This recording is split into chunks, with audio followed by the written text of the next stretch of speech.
থমেন নির্বাতা yen ছাডারের আগে পুরো পৃথিবী দম বন্ধ করে আছে। একদিকে কুরাইশ বাহিনী গর্বে বুক ফুলিয়ে এগিয়ে আসছে। সাঙ্গা তারা মুসলমানদের চেয়ে 3 গুণ বেশি, তাদের বরুণ জলমল করছে, তাদের আত্মবিশ্বাস অটুট। আর অন্যদিকে মুসলমানরা মাত্র 400 জন, কিন্তু তাদের মনে ঈমান আর সাহসে ভরপুর, আর এই বিশ্বাস হে আল্লাহ তাদের সাথে আছেন।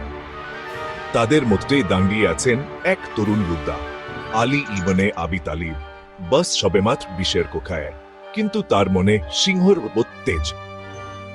হঠাৎ কুরাইশ শিবির থেকে তাদের 3 জন সেরা যোদ্ধা এগিয়ে এল। তারা দুব্বন বিহুদের জন্য চিৎকার করে ডাক দিল। মুসলমানরাও জবাব দিল। যারা এগিয়ে গেলেন তাদের মধ্যে আলীও ছিলেন। তিনি এক মুহূর্তের জন্যও দুবিধা করলেন না। তিনি মুখোমুখি হওয়ার জন্য বেছে নিলেন কুরাইশদের অন্যতম ভয়ঙ্কর যোদ্ধা ওয়ালিদ ইবনে উতবাকে। একবার দৃশ্যটা ভাবুন, 2 বীর তপ্ত সূর্যের নিচে খোলা তলোয়ার হাতে একে অপরের দিকে তাকিয়ে, সবার চোখ তাদের দিকে। ওয়ালিদ তার শক্তি আর কৌশলের জন্য বিখ্যাত, তার লোকদের কাছে সে এক জীবন্ত কিংবদন্তি। কিন্তু আলীর কাছে ছিল আরো বড় কিছু।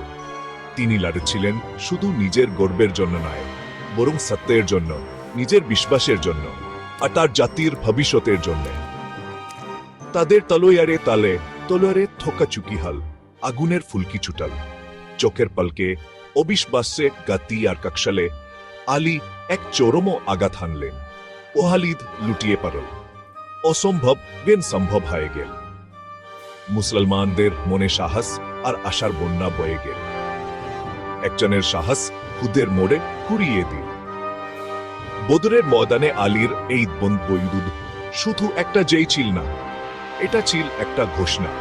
বিশ্বাস, সাহস আর দৃঢ় মনোবল থাকলে যে কোনো বাধাই পার করা যায়।